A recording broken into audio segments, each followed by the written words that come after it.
Hello hello hello hello hello दोस्तों, तो आ चुके हैं अपनी एक और नई वीडियो में। तो आज हम क्या पढ़ने वाले हैं? पहला क्वेश्चन हमारे यही है कि हम आज क्या पढ़ने वाले हैं। आज हम पढ़ने वाले हैं chemistry part first book NCERT class 11th unit number 3 classification of element and it's periodicity in properties. Unit 3 है बुक में आप लोग के classification of matter and it's periodicity. तो इसमें हम लोग क्या पढ़ने वाले हैं? हमने एटम अपना ख़त्म कर दिया। अच्छा, इसी चैनल पे आपको एटम की वीडियो मिल जाएगी, some basic concept of chemistry की वीडियो मिल जाएगी, 1 chapter 2 chapter and 3rd chapter आज चलने जा रहा है। फिज़िक्स की 2-3 वीडियो आप लोग को इस पर मिल जाएगी, न्यू चैनल है। तो बात करते हैं हम लोग कि आज क्या होने वाला है, पढ़ने के वाले हैं। एटम में हमने क्या पढ़ा है? एटम पढ़ा, एटम के सेल, सब सेल, उसमें न्यूक्लियस, इन सब कह रहे हैं पढ़ा। अब इसमें हम लोग पढ़ेंगे जो हम लोग के पास 18 एलिमेंट है ना, 118 एलिमेंट है ना, इस एलिमेंट में जो टेबल बनती है, पीरियोडिक टेबल जिसको हम लोग बोलते हैं, वो बनी कैसे, हम इसमें इसके बारे में बात करें। हमें इसमें इसके बारे में बात करनी है। तो बहुत सारे साइंटिस्ट हैं, जैसे कि फॉर एग्जांपल लेवसियर क्लासिफिकेशन आ गया, डॉबरिन ट्राइड आ गया, न्यूलैंड ऑक्टेव्स आ गया, मेंडलीव पीरियोडिक टेबल आ गया और हेनरी मोस्ले पीरियोडिक टेबल आ गया। ठीक है, इस चैप्टर को शुरू करने से पहले मैं आप लोग को बता देता हूँ, सबसे पहले बता देता हूँ कि ये हमारे पास 56 ना, जो हमारे पास 63 एलिमेंट्स है, 63 एलिमेंट्स है, वो हमें नेचर से मिले जनरल नॉलेज के लिए। और बाकी के जो एलिमेंट हमारे 118 में बसते हैं, वो सारे 63 को छोड़ के वो सारे जो है केमिकली फाइंड किए गए, केमिकली बनाए गए हैं, फाइंड किए गए, जो चाहे आप वो लोग बोल सकते हैं, कोई दिक्कत की बात नहीं। पेपर मैंने पूछता है, जनरल नॉलेज से मैंने बता दी। शुरू करते हैं पीरियोडिक टेबल से। History of periodic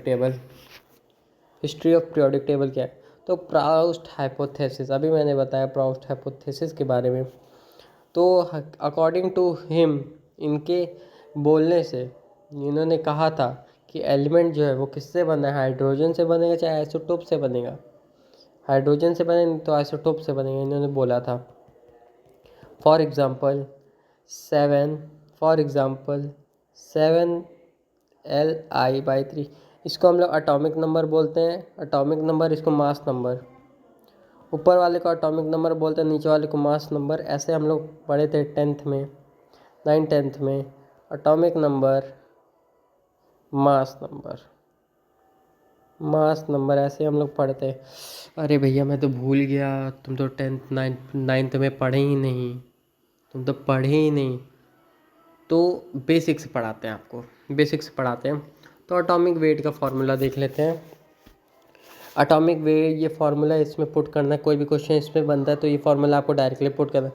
atomic weight of any element, किसी भी एलिमेंट का कोई भी एटॉमिक वेट है, जैसे हाइड्रोजन हो गया, हीलियम हो गया, लिथियम हो गया, कोई भी एटॉमिक वेट है, उसको उसको इज इक्वल टू करने के बाद इंटू करना है एन कोई भी नंबर हो सकता है, कुछ भी हो सकता है, n into atomic weight of one hydrogen atom. एक हाइड्रोजन एटम का जो वेट होगा वो आपको उससे इंटू करना है। समझ गए? आगे चलते हैं, बात कर, फार्मूला हो गया इंपॉर्टेंट, इसको स्टार मार्क कर लीजिएगा। और आपको नोट्स मिल जाएगी, टेलीग्राम लिंक डिस्क्रिप्शन में रहेगी, आपको नोट्स मिल जाएगी, वहाँ आप लोग नोट्स को देख सकते हैं। आगे बात करते हैं। बट अकॉर्डिंग टू प्राउस्ट, और प्राउस्ट ने कहा था कि जो वेट होगा किसी भी एलिमेंट का जो वेट होगा वो इंटीजर में पाया जाएगा। किसमें पाया जाएगा? इंटीजर में पाया जाएगा। पर डेमरेट फेलियर, ये एक फेलियर निकल गया, क्योंकि जो एटॉमिक वेट है उसको हम लोग फ्रैक्शन फॉर्म में भी तो लिख सकते हैं। मैथ्स वाले जान समझ सकते हैं, बायो वालों को थोड़ा दिक्कत हो सकती है, मैथ्स वाले समझ सकते हैं। ठीक है, तो according to Proust atomic weight integer में इन्होंने कहा था, लेकिन ये फेलियर हो गया, फ्रैक्शन में भी होगा वो। फॉर एग्जांपल ये देख सकते, क्लोरीन का Cl 35.5 ये फ्रैक्शन में है, देख सकते हैं आप लोग। दूसरा बात करते हैं, अगले टॉपिक पे हम लोग जाते हैं। अगले टॉपिक पे लेवल शेयर क्लासिफिकेशन। इनको हम लोग फादर ऑफ केमिस्ट्री के नाम से भी जानते हैं, इनको हम लोग फादर ऑफ केमिस्ट्री के नाम से भी जानते हैं। ही अरेंज एलिमेंट इनटू मेटल और नॉन मेटल। इन्होंने अरेंज किया था एलिमेंट को मेटल के फॉर्म में और नॉन मेटल के फॉर्म में, इन्होंने डिवाइड कर दिया था। क्यों डिवाइड किया था भैया? अब आप लोग पूछ रहे भैया क्यों डिवाइड किया?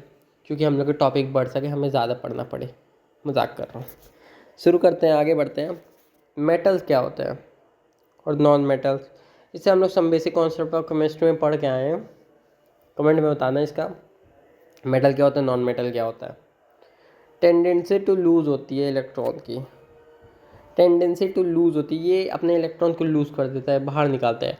लेकिन ये जो नॉन मेटल वो इसका अपोजिट है, ये इसको गेन कर लेगा, ये इसको जो बाहर निकालेगा उसको वो गेन कर लेगा, ठीक है। इलेक्ट्रो पॉजिटिव इन नेचर, ये इलेक्ट्रो पॉजिटिव होता है और इलेक्ट्रो नेगेटिव, इसमें पॉजिटिव एलिमेंट्स आएंगे, इसमें नेगेटिव एलिमेंट्स आएंगे, ठीक है।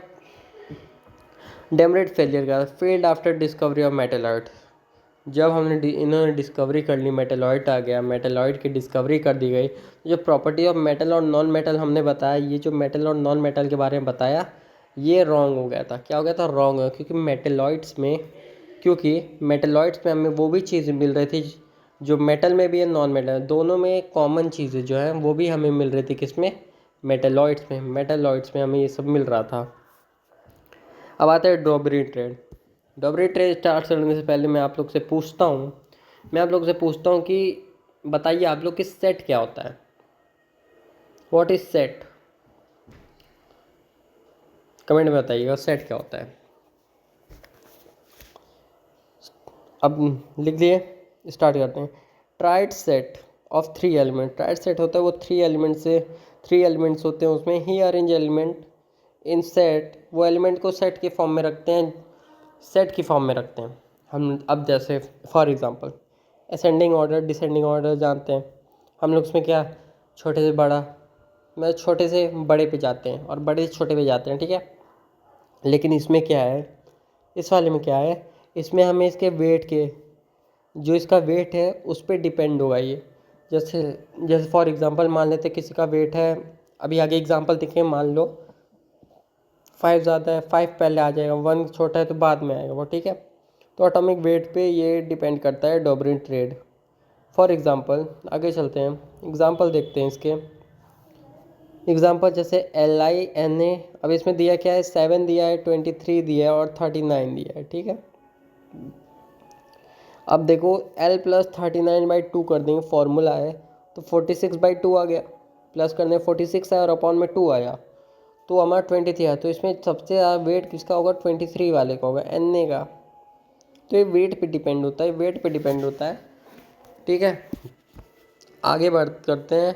लेकिन जो डॉबरिन ट्रेड है, हमने पीछे पढ़ा वेट के फॉर्म में है, वेट के उस पर हम लोग रखेंगे, लेकिन यहाँ पे कुछ चीज़ें गलत हो जा रही थी। All element do not follow descriptions, sorry guys थोड़ा सा ग्लिच हो गया था। जितना तो हम लोग बात कर रहे थे, तो पीछे वेट के उस पर ले रहते हैं। यहाँ पे जो एलिमेंट्स है, डॉबरिन ट्रेड के जो एलिमेंट्स है उसको वेट के उस पर रखा जा रहा था।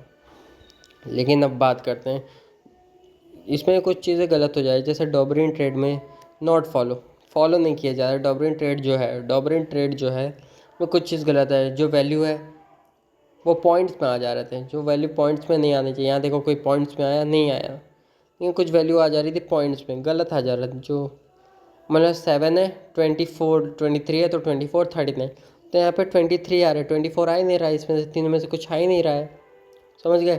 तो इसलिए गलत हो जाता है। और ये जो डॉबरिन ट्रेड्स है ये किस में रहेंगे? ये हमेशा किस में रहेंगे? ग्रुप्स में रहेंगे, हमेशा ग्रुप्स में पाए जाएंगे। आगे बात करते हैं न्यूलैंड लॉस ऑफ ऑक्टेव। अब न्यूलैंड की बात करते हैं, न्यूलैंड लॉ ऑफ ऑक्टेव्स की बात करते हैं हम लोग। तो बात कर रहे थे हम लोग न्यूलैंड लॉ ऑफ ऑक्टेव्स की बात कर रहे हैं हम लोग। तो ऑक्टेव इसमें 8 होते हैं। ऑक्टेव कंप्लीट करने के लिए हमें 8 एलिमेंट चाहिए होते हैं। ऑक्टेव कंप्लीट करने के लिए हमें 8 एलिमेंट चाहिए होते हैं। अब देखो न्यूलैंड ऑक्टेव क्या बोलता है, लॉ ऑफ ऑक्टेव्स क्या बोलता है कि ये जो एलिमेंट है SAREGAMA, ऐसे एलिमेंट है जो 1 से लेकर एट तक लिखे हुए हैं। ये जो 8 वाला है वो 1 के सिमिलर होगा। लॉ ऑफ ऑक्टेव ये बोलता है जो लास्ट एलिमेंट होगा वो 1 के सिमिलर होगा, वो 1 के सिमिलर होगा, उसी को हम लोग न्यूटन लॉ ऑफ ऑक्टेव्स कहते हैं। तो पढ़ते हैं क्या लिखा है। फर्स्ट साइंटिस्ट हु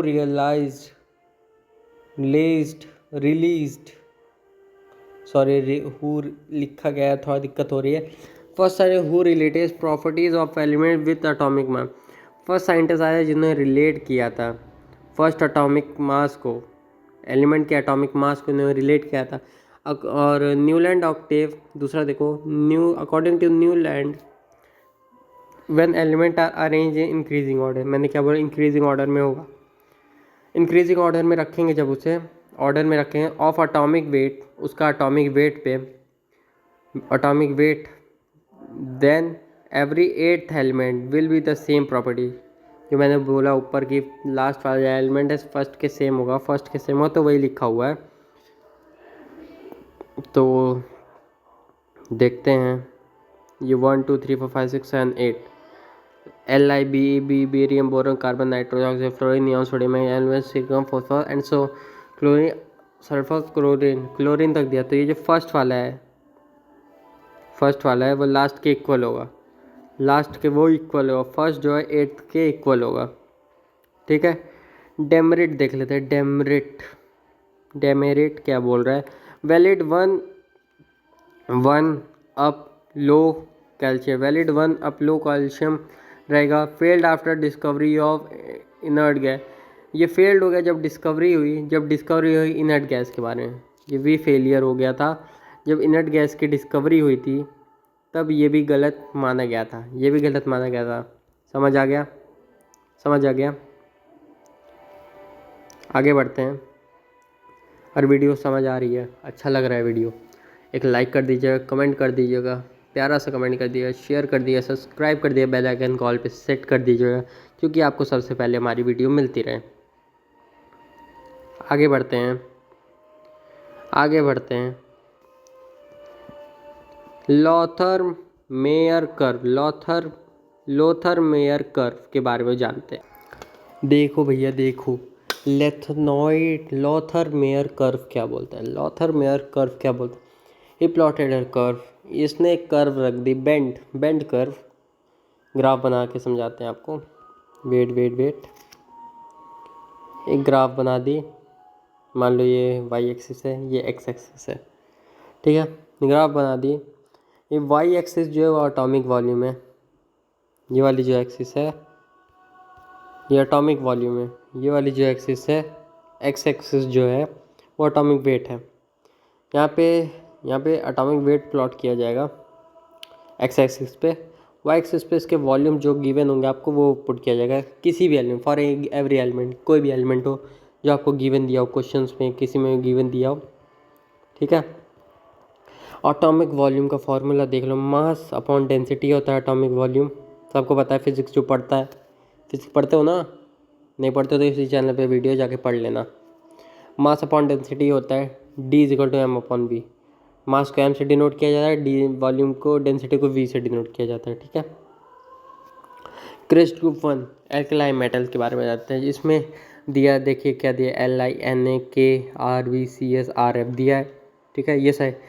अगर वो डिसेंडिंग पोर्शन होगा कर्व का, डिसेंडिंग पोर्शन होगा ग्रुप 1 में, ये सारे क्रिस्ट के, ये आपको याद रखना है। ये सॉरी कंफ्यूज हो जा रहे हैं आप लोग। ये वाले जो ग्रुप 1 है, आपको ये सारे जो एलिमेंट्स लिखे हुए हैं इसको आपको याद रखना होगा, इंपॉर्टेंट है। और डिसेंडिंग पोर्शन ऑफ कर्व में जो एल्कलाई अर्थ मेटल है, जो इसमें क्या आ जाएगा, जो अर्थ मेटल है जो नेचर से पाए गए हैं। ग्रुप 2 में वैसे जो नेचर से पाए गए, जैसे मैग्नीशियम, क्लोरीन, ये सब जो है, ब्रोमीन, ये सब जो है जो नेचर से पाए गए हैं वो क्रिस्ट 2 में आ जाएगा, ग्रुप 2 में आ जाएगा। असेंडिंग पोर्शन जो होगा, तीसरा पॉइंट बता रहा हूँ बच्चे लोग, जो असेंडिंग पोर्शन होगा ग्रुप 17 का, होलोजन, उसे हम लोग होलोजन बोलेंगे। क्या बोलेंगे? होलोजन बोलेंगे, जिसमें ये सारे एलिमेंट आएंगे FiCi BrI।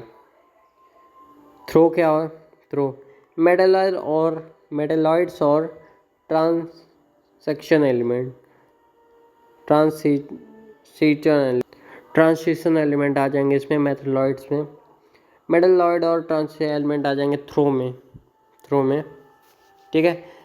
ग्रुप 1 में जान ली ये एलिमेंट आया। ग्रुप 2 में डिसेंडिंग ऑर्डर वाले आ जाएंगे जो कम होंगे। असेंडिंग ऑर्डर वाले आ जाएंगे जो 17, जिसमें इसमें नेचर से जो पाए गए एलिमेंट वो आ जाएंगे इसमें थ्रो में। मेटेलॉइड्स आ जाएंगे, क्या आ जाएंगे, मेटेलॉइड्स आ जाएंगे, समझ गए। Demerit different curve of different physical properties, जो डिफरेंट कर्व दिए गए हैं जिसमें डिफरेंट फिजिकल प्रॉपर्टीज़ है उनकी, डिफरेंट कर्व दिए रहेंगे, उनकी डिफरेंट फिजिकल प्रॉपर्टी होगी। और नो पार्टिकल यूज़, उसमें किसी पार्टिकल का यूज़ नहीं किया जाएगा, ठीक है। मेंडलीव पीरियोडिक टेबल आ गया। भैया लो अगला टॉपिक स्टार्ट करने जा रहे हैं, उससे पहले बताइए कमेंट करके कैसी लगी वीडियो।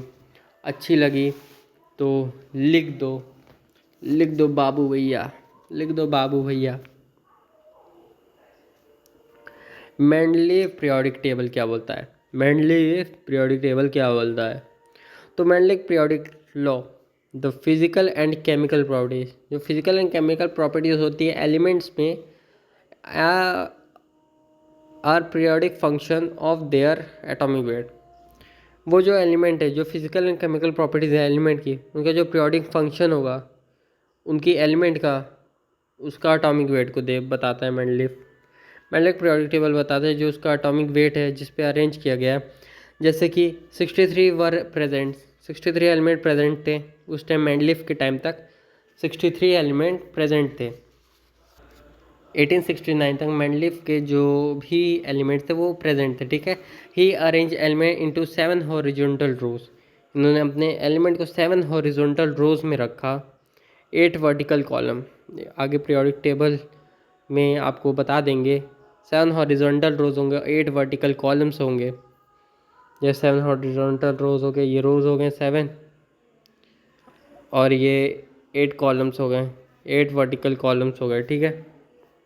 मेंडलीव का ये कहना था कि वो जो फिजिकल केमिकल प्रॉपर्टीज़ होंगी वो बार बार रिपीट होंगी अरेंज करने पे, इंक्रीजिंग एटॉमिक वेट पे जब रखें तो वो रिपीट होगी बार बार।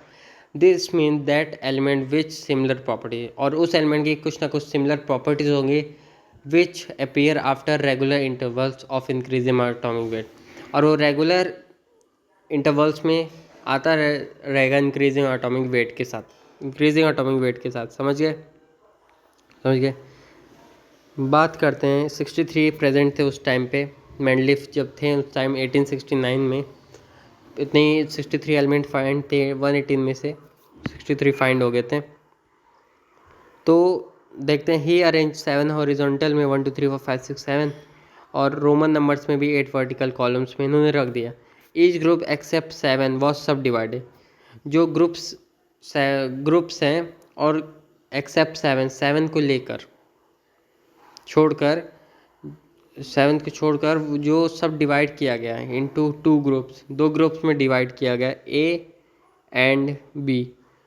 7 को छोड़कर 2 ग्रुप में इसको डिवाइड कर दिया गया, ए और बी में इसको डिवाइड कर दिया गया। आगे समझ आ गया, आगे चलते